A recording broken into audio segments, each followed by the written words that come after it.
నీతిమంతులు చూసి భయభక్తి దేవుని తనకు దుర్గముగా ఉండునుగాక. ఏమండి, దేవుని బిడ్డలకు దేవుడు ఎలా ఉంటాడంట? దుర్గముగా ఉంటాడు. 18వ కీర్తనలు అంటాడు, యెహోవా నా బలమా, నేను నిన్ను నమ్ముకొని ఉన్నాను. యెహోవా నా శైలమా, నా కోట, నా ఉన్నత దుర్గము, నా ఆశ్రయము, నా దేవుడే అని చెప్తూ ఉన్నాడు. కాబట్టి నా దేవుడు నాకు దుర్గముగా ఉన్నాడు. నువ్వేం చేస్తావు నన్ను? నా దేవుడు నాకు ఆశ్రయముగా ఉన్నాడు. నీవు నన్నేమి చేయగలుగుతావు? నీ ప్రయత్నాలు, నీ ఆలోచనలు, నీ అభిప్రాయాలన్నీ కూడా దేవుడు మట్టమాయం చేస్తాడన్నటువంటి మాటను ఆయన అంటూ ఉన్నాడు 7వ వచనములో. ఇదిగో దేవుని తనకు దుర్గముగా ఉన్నాడు గనుక ఉంచుకొనగా తన ధనవృద్ధి యందు సమృద్ధి యందు నమ్మిక ఉంచి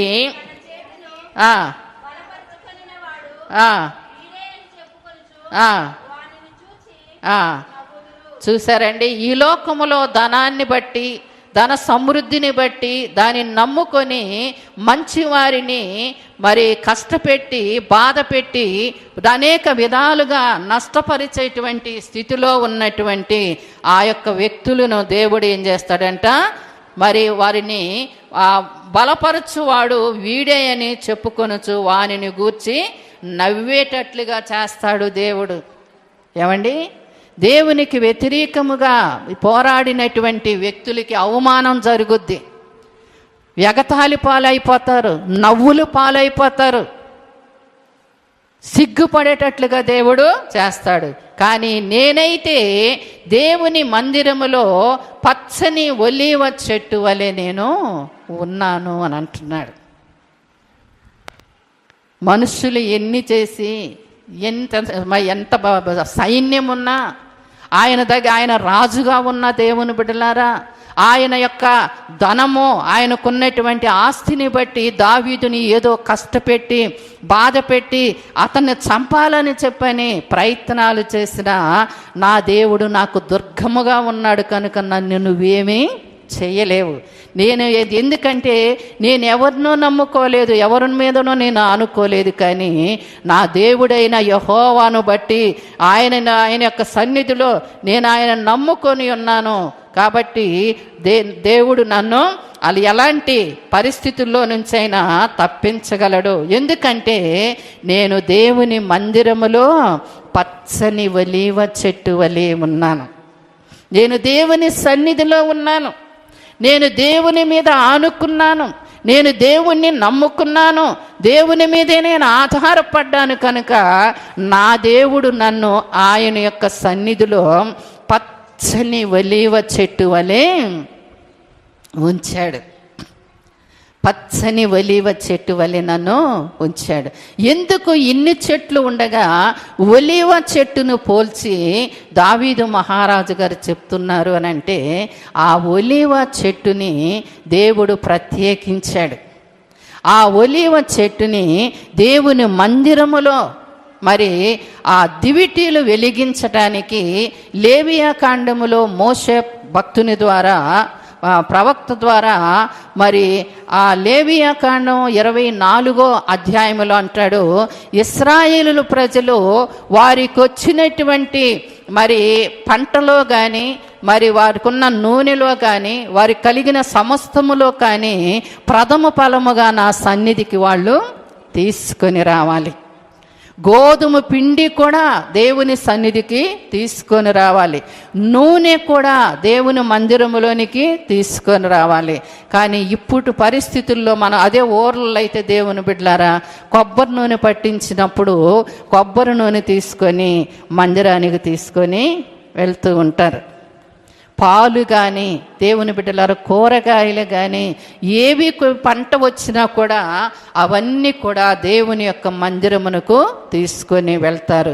అలాగే ఈ యొక్క ఒలీవ చెట్టుకు వచ్చినటువంటి ఆ నూనెను దేవుని యొక్క మందిరములో ఆయన మందస్సము దగ్గర దివిటీలు వెలిగించడానికి, దేవుని మందిరములో దివిటీలు వెలిగించడానికి స్వచ్ఛమైన దంచి తీసినటువంటి ఒలీవ నూనెను తీసుకొని రండి అని అక్కడ దేవుని యొక్క వాక్యములో మనం చూస్తూ ఉంటాం.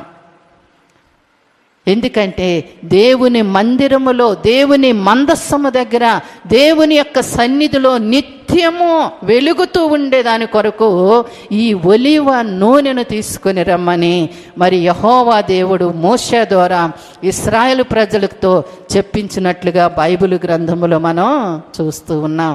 నా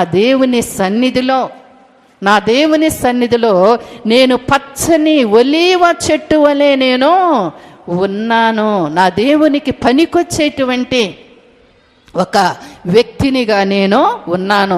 నా దేవుని యొక్క మందిరములో ఒక దివిటీలాగా వెలిగేటువంటి ఆ యొక్క ఒలివ నూనెలో పంపించేటువంటి చెట్టులాగా నేను ఉన్నాను అని చెప్పని దేవుని బిడ్డలారా ఎంతో మంచి మరి సాక్ష్యం ఇస్తూ ఉన్నట్లుగా ఇక్కడ బైబిల్ గ్రంథములో మనం చూస్తూ ఉన్నాం. దేవుని బిడ్డలారా, నేను దేవుని మందిరములో ఉన్నాను అంటున్నాడు. కానీ మనం ఎక్కడ ఉంటున్నాం? దేవుని మందిరములో ప్రార్థన జరుగుతూ ఉంటే ఇళ్లల్లో ఉంటూ ఉంటారు చాలామంది. దేవుని యొక్క మందిరములో పలాని చోట ప్రార్థన ఉందని ప్రకటన చేస్తూ ఉంటాం. ప్రతి ప్రకటన వింటూనే ఉంటారు. కానీ దేవుని బిడ్డలారా, ఎక్కడ ప్రార్థన జరుగుతున్నా కానీ అక్కడికి రాలేకపోతూ ఉన్నారు. చాలామంది చర్చిలో ఉన్నంతసేపేమో మరి విశ్వాసుల్లాగా, భక్తుల్లాగా మరి జీవిస్తూ ఉంటారు. బయటికి వెళ్ళిన తర్వాత దేవుని బిడ్డలారా వారి ఇష్టానుసారమైనటువంటి జీవితాలు జీవిస్తూ ఉంటారు. నేను దేవుని మందిరములో ఉన్నాను అని చెప్పని ఆయన చెప్తున్నాడు. కొంతమంది నేను టీవీల ముందు ఉన్నానని చెప్పేటువంటి స్థితిని మనం చూస్తూ ఉంటాం, గమనిస్తూ ఉంటాం. సినిమాలు చూస్తూ ఉంటున్నాను, సీరియల్ దగ్గర నేను ఉన్నాను, సినిమా హాలుల్లో నేను ఉన్నాను, దేవుని బిడ్డలారా పార్కుల్లో మేము ఉన్నాము అనేటువంటి ఆ విషయాలు మనము వింటూ ఉంటాం. నేనైతే దేవుని మందిరములో పచ్చని ఒలివ చెట్టు వలె ఉన్నాను అని చెప్పని భక్తుడు చెప్తూ ఉంటే మనం ఎక్కడుంటున్నాం? నేనైతే బ్రాందీ షాపులో ఉన్నాను, నేనైతే సారాయి దుకాణములో ఉన్నాను. దేవుని బిడ్డలారా, విచ్చలవిడి సంబంధమైనటువంటి స్థలాలలో క్రైస్తవులు కూడా ఈనాడు దేవుని బిడ్డలారా చాలామంది రకరకాలైనటువంటి స్థలాల్లో ఉంటున్నటువంటి వారిని మనము చూస్తూ ఉన్నాం. మనం 24 గంటలు మన దేవుని యొక్క మందిరములో ఉండాలి. మనం ఎక్కడ ఉంటే, ఎక్కడ ప్రార్థన చేసుకుంటే, ఇంట్లోనైనా దేవుని బిడ్డలారా మనం ప్రార్థన చేసుకుంటే అది దేవుని మందిరమే. మనకి దేవుని సన్నిధి దేవుని బిడ్డలారా. మనకు సమయం దొరికినప్పుడల్లా, సందర్భం దొరికినప్పుడల్లా దేవుని సన్నిధిలో ఉండడానికి మనం నేర్చుకోవాలి. ప్రార్థన చేయటానికి ఒక మరి ఆ స్థలాన్ని మనము ఏర్పాటు చేసుకోవాలి. బైబిల్ చదువుకోవడానికి, దేవుని సన్నిధిలో మనం ధ్యానం చేసుకోవడానికి 24 గంటలు దేవునిని గూర్చినటువంటి ఆలోచన కలిగి మనము ఉంటూ ఉండాలి. ఆయన అంటున్నాడు, నేనైతే నా దేవుని మందిరములో పచ్చని ఒలీవ చెట్టు వలె నేను ఉన్నాను. దేవుని సన్నిధిలో దేవుని బిడ్డలారా, దేవునికి ఆ హృదయానికి ఇష్టమైనటువంటి కార్యాలు చేస్తూ మనం ఉండే వారంగా మనము ఉండాలని చెప్పని మరి భక్తుడైనటువంటి దావీదు మహారాజు గారిని గురించి మనం నేర్చుకొని తెలుసుకోవలసినటువంటి వారమై ఉంటున్నాం. అలాంటి పరిస్థితుల్లో దేవుని బిడ్డలారా నిత్యము దేవుని కృపయందు నమ్మిక ఉంచి ఉన్నాను. నిత్యము కష్టం వచ్చినా, నష్టం వచ్చిన, బాధ కలిగిన, అనారోగ్యము కలిగిన, ఆపదల్లో ఉన్న, మనం తట్టుకోలేనటువంటి పరిస్థితుల్లో మనం ఉన్నప్పటికీ దేవుని బిడ్డలారా దేవుని కృప మాత్రము నన్ను విడిచిపోదు. ఆయన కృప నన్ను వెంటాడుతూనే ఉంది. ఆయన కృప నన్ను ఒక్క క్షణము కూడా నన్ను విడిచిపెట్టదు. ఎంత నమ్మకం! నేను నమ్మిక ఉంచి ఉన్నాను. ఏమంటున్నాడండి? దేవుని యొక్క కృప నా మీదుందని చెప్పని నేను నమ్మిక ఉంచి ఉన్నాను. నీవు దాన్ని నెరవేర్చితివి గనుక నేను నిత్యము నిన్ను స్తుతించెదను. ఆయన యందు నమ్మిక ఉంచితే దేవుని బిడ్డలారా తప్పకుండా ఆయన నెరవేరుస్తాడు. ఆయన యందు విశ్వాసం ఉంచితే, ఆయన సన్నిధిలో మనం దేనినైనా అడిగితే దేవుని బిడ్డలారా దేవుడు తప్పకుండా దానిని నెరవేరుస్తాడు. నెరవేర్చలేనటువంటి వారిని నమ్ముకొని, ఎవరెవరినో నమ్ముకొని దేవుని బిడ్డలారా జీవితాలు పాడు చేసుకుంటూ ఉంటారు, బ్రతుకులు పాడు చేసుకుంటూ ఉంటారు. జీవితాల్లో ఎన్నో విధాలుగా పోగొట్టుకునేటువంటి పరిస్థితులు. ఎవరెవరినో నమ్ముతూ ఉంటారు, ఎవరెవరు మా చెప్పిన మాటలు నమ్ముతూ ఉంటారు. దేవుని మాటల మీద నమ్మక ఉంచరు. దేవుని మాటల ప్రకారంగా జీవించక దేవుని బిడ్డలారా జీవితాల్లో ఎన్నో కోల్పోయి, ఎన్నో నష్టపోయి, మరి కుటుంబాల్లో సమాధానం లేకుండా, సంతోషం లేకుండా, నెమ్మది లేకుండా దేవుని బిడ్డలారా జీవిస్తున్నటువంటి వారిని ఎంతోమందిని మనం చూస్తూ ఉన్నాం. పిల్లలు ఎవడో ఏదో ఒక నాకు మాట చెప్పాడు అనుకోండి, అది నమ్మి వారి జీవితాలు పాడు చేసుకుంటున్నటువంటి పరిస్థితులు ఎన్నో చూస్తూ ఉన్నాం మనం. ఎవరిని నమ్మాలో, ఎవరిని నమ్మకూడదో, ఎవరు మేలు చేస్తున్నారో, ఎవరు కీడు చేస్తున్నారో, ఎవరు మంచి చెప్తున్నారో, ఎవరు చెడు చెప్తున్నారో అనేటువంటి గ్రహింపు కూడా లేకుండా దేవుని బిడ్డలారా జీవితాలను పాడు చేసుకుంటున్నటువంటి మనుష్యులను మనం ఎంతోమందిని చూస్తున్నాం. కానీ భక్తుడు అంటున్నాడు, నేనైతే దేవుని యందు నమ్మిక ఉంచి ఉన్నాను, ఆయన యందు నేను నమ్మిక ఉంచాను కనుక నా జీవితంలో కావలసినవన్నీ ఆయన నెరవేరుస్తూ వస్తూ ఉన్నాడు. నేను దేవుని సన్నిధిలో ఇది ఆశించానండి, అడిగానండి, ఇది కాలేదండి అని చెప్తూ ఉంటారు. కానీ ఆయన ఏమంటున్నాడంటే, నేను అడిగినది ప్రతిదీ దేవుడు నెరవేరుస్తూ వస్తూ ఉన్నాడు. నాకు కావలసింది ప్రతిదీ కూడా ఆయన నెరవేరుస్తూ వస్తూ ఉన్నాడని చెప్పని ఆయన మరి మంచి స్టేట్మెంట్ ఇస్తూ ఉన్నట్లుగా ఇక్కడ బైబిల్ గ్రంథములో మనం చూస్తూ ఉన్నాం. కాబట్టి దేవుని బిడ్డలమైనటువంటి మనము దేవుని సన్నిధిలో మనము కూడా ఒక పచ్చని ఒలీవ చెట్టులాగా మనము కూడా దేవుని సన్నిధిలో ఉండాలని మనం ఒక తీర్మానం చేసుకోవాలి. ఇక్కడ భక్తుడైనటువంటి దైవజనుడైన మోషే గారు చెప్తున్నటువంటి మాటను కూడా మనం ఇక్కడ చూద్దాం. దావీదు మహారాజు గారికి మాత్రమే కాదు, ఇక్కడ దైవజనుడైనటువంటి మోషే గారు కూడా మరి 92వ కీర్తనలో 13వ వచనములో ఒక మాట చెప్తూ ఉన్నాడు. చూడండి, యెహోవా మందిరములో నాటబడిన వారై వారు మన దేవుని ఆవరణములో వర్ధిల్లుదురు. దేవుని నామానికి స్తోత్రం. హల్లెలూయా, హల్లెలూయా. యెహోవాను స్తుతించేవారు, మహోన్నతుడైనటువంటి దేవుని నామమును కీర్తించేటువంటి వారు మరి దేవుని యొక్క మందిరములో దేవుని బిడ్డలారా నాటబడిన వారుగా ఉంటారు. ఈనాడు చాలామంది నాటబడటం లేదు, చాలామంది నాటబడటం లేదు దేవుని బిడ్డలారా. ఎక్కడంటే అక్కడ పడవేయబడుతున్నాయి. నాటబడిన చెట్టు అలాగే భూమిలో ఉంటుంది దేవుని బిడ్డలారా. కానీ చాలా చెట్లు ఈనాడు మందిరంలో నాటబట్టలేదు, ఎక్కడెక్కడో తిరుగుతూ ఉన్నాయి చెట్లు. ఎవరికి ఇష్టమైనటువంటి రీతిగా వారు తిరుగుతూ ఉన్నారు.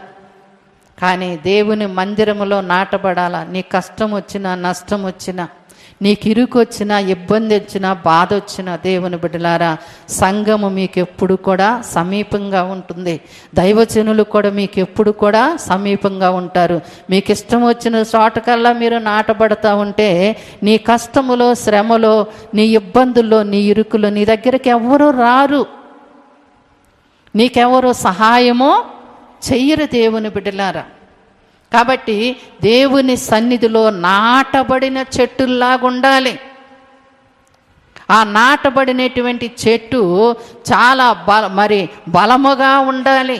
దాని వేరు చాలా లోతుగా వెళ్ళిపోతే దేవుని బిడ్డలారా ఆ చెట్టు స్థిరంగా ఉంటుంది, బలంగా ఉంటుంది. ఆ తర్వాత ఆ చెట్టు చక్కగా పూలు పూస్తుంది, మంచి కాయలు కాస్తూ ఉంటుంది.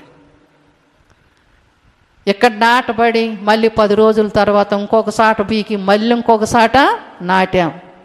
మళ్ళీ 10 రోజుల తర్వాత మళ్ళీ పీకి ఇంకొక సాట, ఇంక పీకటం నాటటమే. ఇది కొంచెం బతుకుతుంది అనుకున్న సమయంలో మళ్ళీలాగా ఇంకొక సాట నాటుతూ ఉంటే దానికి పువ్వులు ఎప్పుడు పూయాలి, ఫలాలు ఎప్పుడు రావాలి? చాలామంది జీవితంలో స్థిరము లేనటువంటి జీవితాలు, అస్థిరమైనటువంటి పరిస్థితుల్లో ఉంటూ దేవుని బిడ్డలారా ఒక ఫలము కానీ ఒక కాయ కానీ లేకుండా జీవితాల్లో నష్టాన్ని కష్టాన్ని కలుగు చేసి శోధనలు కొని తెచ్చుకుంటూ ఉంటారు చాలామంది. ఆ చెట్టు ఏమైపోతూ ఉంది, లాగినప్పుడు వాడిపోతూ ఉంటుంది, చావు బ్రతుకుల మీద కొట్టుమిట్టాడుతూ ఉంటుంది. అలాగే ఉంటాయి చాలామంది బ్రతుకులు కూడా దేవుని బిడ్డలారా.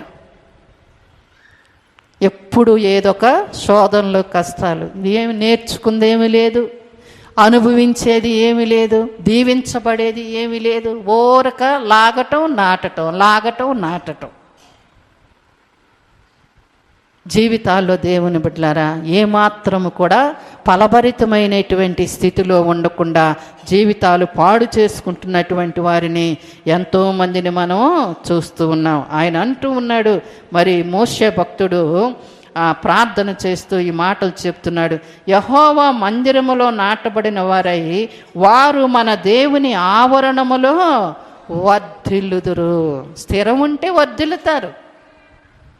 అస్థిరమైనటువంటి జీవితాలు ఏం వర్ధిల్లుతారు? ఎప్పుడు ఏదో ఒక శోధన, ఎప్పుడు ఏదో ఒక బలహీనత, ఎప్పుడు ఏదో ఒక కష్టం. దేవుని బిడ్డలారా కుటుంబాల్లో సమాధానం ఉండదు, సంతోషం ఉండదు, నెమ్మది ఉండదు దేవుని బిడ్డలారా.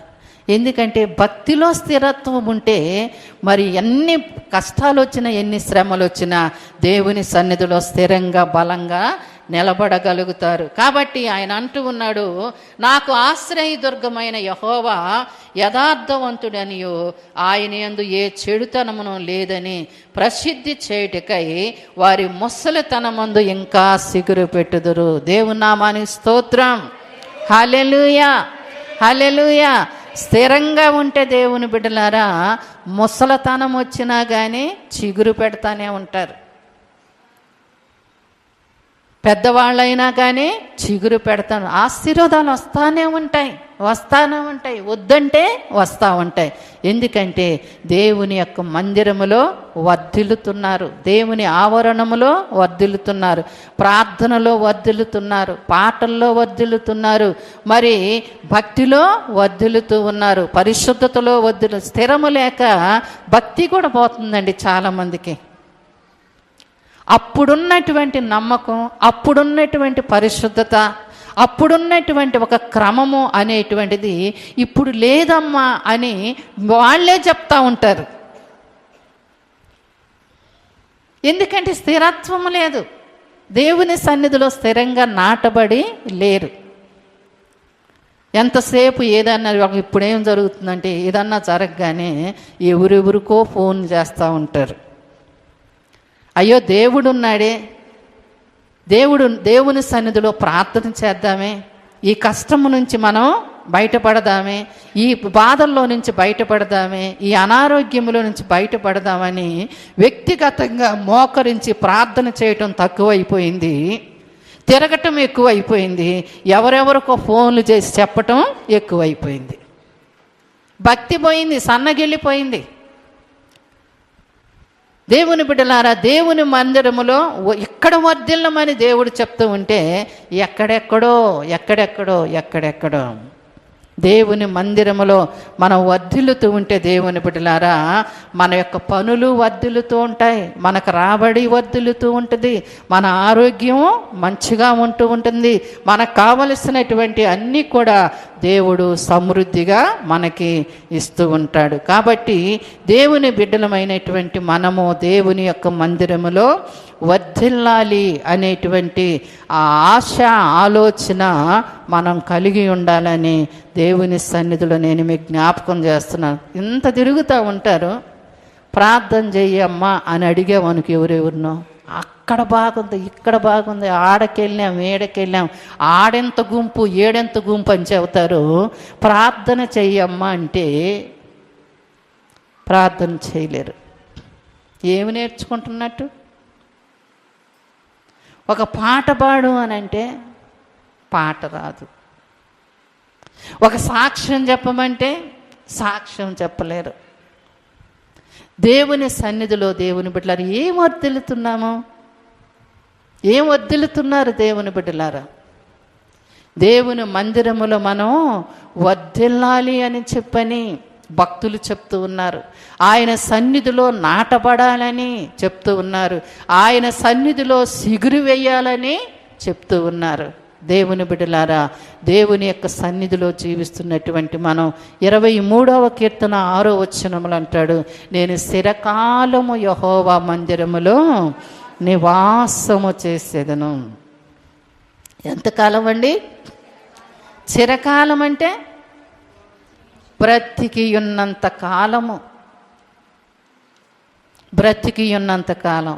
ఇందాక డేవిడ్ బ్రెయినార్డ్ పాస్టర్ గారు చెప్తూ, ఒక్క నెల రోజులు జనవరి వచ్చినప్పుడు ఏం చేసుకుంటారు? తీర్మానం చేసుకుంటారు. మరుసటి నెలలో ఆ తీర్మానాన్ని మర్చిపోతూ ఉంటారు. ఆ తీర్మానాన్ని నెరవేర్చలేరు. దేవుని బిడ్డలారా, ఆయన అంటూ ఉన్నాడు, నేనైతే దేవుని మందిరములో పచ్చని ఒలీవ చెట్టు వలె ఉన్నాను అని అంటున్నాడు. ఇక్కడ 23వ కీర్తనలు ఏమంటున్నాడు? నేను చిరకాలము, ఒక నెల కాదు, ఒక వారం కాదు, ఒక సంవత్సరము కాదు. దేవుని బిడ్డలారా, నేను బ్రతికి ఉన్నంత కాలం, నా ప్రాణమున్నంత కాలం నేను దేవుని మందిరములోనే ఉంటాను. నేను దేవుని సన్నిధిలోనే ఉంటాను. నేను దేవుని నమ్ముకొనే ఉంటాను. నేను దేవుని మీద ఆధారపడే ఉంటాను. దేవుని బిడ్డలారా, రాజు ఆయనకి రాజు అంది, రాజు తలుచుకుంటే దెబ్బలకి కొదువా అని చెప్పని పెద్దోళ్ళకు సామెత చెప్తారు. ఏమండి, ఆయన వెళ్ళి రాజ్యాలు జయించి, దేవుని బిడ్డలారా, మరి ఆ రాజ్యములో ఉన్నటువంటి వారిని ఎంతమందో హతము చేసి వచ్చేటువంటి ఆయన, నేను దేవుని మీదే ఆధారపడతాను, దేవుని మీదే నేను నమ్మిక ఉంచుతానని దేవుని బిడ్డలారా ఎంత ఖచ్చితంగా చెప్తున్నాడో చూడండి. అదే కొంచెం ఒక పొజిషన్లో ఉంటే, కొంచెం ఒక ఉన్నతమైనటువంటి స్థితిలో ఉంటే, వాడితో నాకేమి, వాడంటే నాకు లెక్క, వాడెంత ఆఫ్టర్ అని చెప్పని మాటలు వినబడుతూ ఉంటాయి మనుషుల యొక్క నోటిలో నుంచి. అదొక రకమైన అతిశయము కనబడుతూ ఉంటుంది. కానీ ఆయన యుద్ధము చేసే సమయంలో కూడా ఆయన చెప్పే మాట ఏంటంటే, యుద్ధము నాది కాదు యెహోవాది. యుద్ధము నాది కాదు యెహోవాది అనేటువంటి మాటలు. కాబట్టి చిరకాలము నేను యెహోవా మందిరములో నివాసం చేస్తాను. ఎందుకు చేస్తాను దేవుని బిడ్డలారా? పచ్చిక గల చోట్ల ఆయన నన్ను పరుండ చేస్తాడు. పచ్చిక పశువులకి మేత, కడుపు నిండడానికి. దేవుని బిడ్డలారా, నాకు సమృద్ధి అయినటువంటి ఆహారం నా దేవుడిస్తున్నాడు. నాకే కాదు, నా దగ్గర ఉన్నటువంటి ప్రతి ఒక్కరికి, పనివారికే కానీ, సైనికులకే కానీ, మరి నా దగ్గర ఉన్న ప్రతి ఒక్కరికి కూడా వేల పశువులు, మరి 100 బస్తాలు వండి పెట్టేటువంటి సమృద్ధి నాకు ఉంది. ఇంకా నాకెందుకు? నాకేమి దిగులుంది?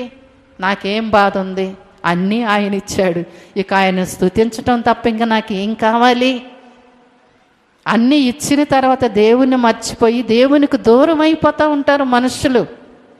కానీ ఆయన ఏం చెప్తున్నాడంటే, పచ్చిక గల చోట్ల ఆయన నన్ను పరుండ చేయుచున్నాడు, శాంతికరమైన జలముల యొద్ద ఆయన నన్ను నడిపిస్తూ ఉన్నాడు, నా ప్రాణమునకు సేద తీరుస్తూ ఉన్నాడు.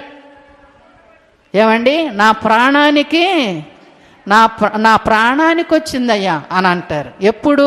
కష్టాలు వచ్చినప్పుడు, శ్రమలు వచ్చినప్పుడు, ఏదైనా వ్యాధి కలిగినప్పుడు, బాధ కలిగినప్పుడు నా ప్రాణానికి వచ్చిందయ్యా ఇదంతా అని చెప్పని బాధపడుతూ ఉంటాడు. కానీ ఆయన ఏమంటున్నాడంటే, నా ప్రాణమునకు ఆయన సేద తీరుస్తున్నాడు. ఏ టెన్షన్స్ లేవు నాకు, దేని గురించి బాధ లేదు, కష్టం లేదు.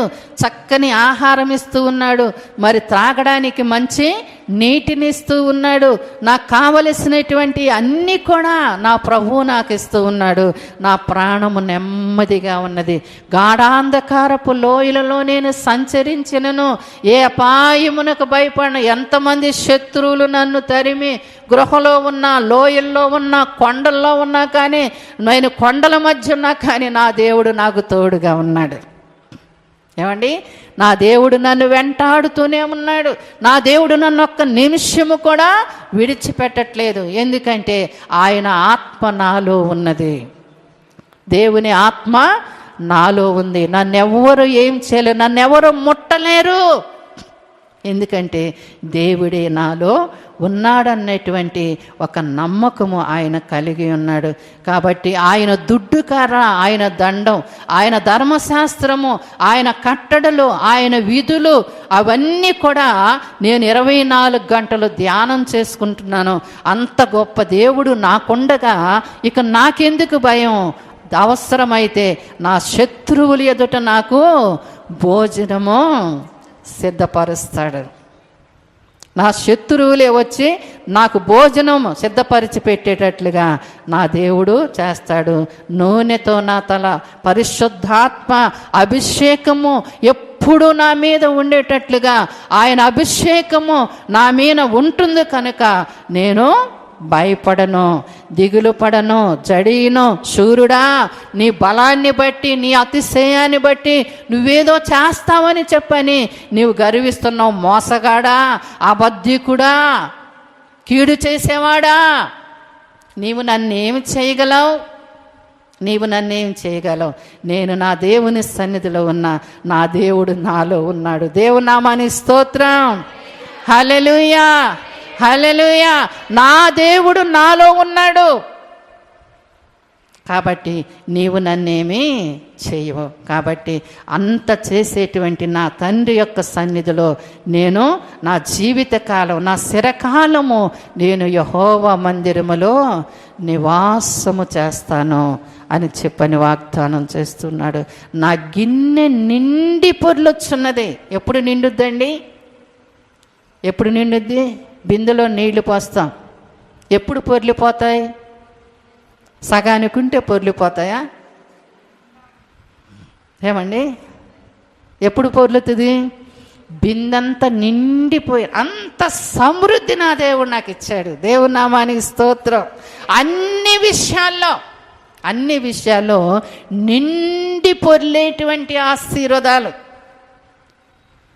నాకు ఇది తక్కువ, ఇది లోటు అని చెప్పేటువంటి స్థితి లేకుండా నా దేవుడు నన్ను అంతగా దీవించాడు, అంతగా ఆశీర్వదించాడు. కాబట్టి నేనైతే నా దేవుడైన యెహోవా మందిరములో పచ్చని ఒలీవ మొక్క వలె ఉన్నాను. కాబట్టి 128వ కీర్తనలో కూడా దేవుని యందు భయభక్తులు కలిగి ఆయన త్రోవల యందు నడిచినటువంటి వ్యక్తిని గురించి, కుటుంబాన్ని గురించి చెప్తూ నీ లోగిట నీ పిల్లలు ఒలీవ మొక్కల వలె ఉందురు అని అంటున్నాడు. దేవుని నామానికి స్తోత్రం. ఒలీవ మొక్కల వలె దేవుని సన్నిధిలో పరిచర్య చేసే ఆ యొక్క జీవితం మనం అందరము కలిగి ఉండాలండి. ఏదో ఒక పని కలిగి ఉండాలి, దేవుని పని, ఏదో ఒక పని. ఇదిగో నేను ఈ రోజున నా దేవుని పనిని నేను చేశాను అన్నటువంటి ఆశ మరి మన జీవితాల్లో మనం కలిగి ఉండి దేవుని సన్నిధిలో మనం అలాగుంటే మన గిన్నెలు నిండి పొర్లుతాయి. మన కుటుంబాలు, మన హృదయము దేవుని బిడ్డలారా, మన ప్రాంతాలు, మన పరిసరాలన్నీ కూడా సమృద్ధితోటి నిండిపోతాయి. అలాంటి ఆశీర్వాదాలు, దీవెనలు దేవుడిస్తాడు. సాతానుడు లేనిపోయినటువంటి శోధనలు, కష్టాలు, అప్పులు, ఆర్థిక సమస్యలు, అనారోగ్యాలు ఒకవేళ వాడు కలుగు చేసిన వాడు మనల్ని ఏమీ చేయలేడు. దేవునామానికి స్తోత్రం. హల్లెలూయా, హల్లెలూయా, హల్లెలూయా. దేవుని బిడ్డలారా, దేవుడు మన పక్షమున ఉండగా మనకెవడు ఈరోజు? కాబట్టి దేవుని సన్నిధిలో అలాగ జీవిద్దాం. దేవుని హత్తుకొని, దేవుని మీద పరిపూర్ణంగా ఆనుకొని, దేవుని కొరకే నేను బ్రతుకుతాను, జీవిస్తానన్నటువంటి ఆ తీర్మానము కలిగి మనం ఉందాము. ఆ విధంగా దేవుడు, పరిశుద్ధాత్మ దేవుడు మనందరినీ నడిపించి ఆ విధంగా మనల్ని కాపాడి సంరక్షించి పోషించునుగాక. దేవుడి వాక్యమును మన వెనికిడిలో దీవించి ఆశీర్వదించునుగాక. ఆమేన్.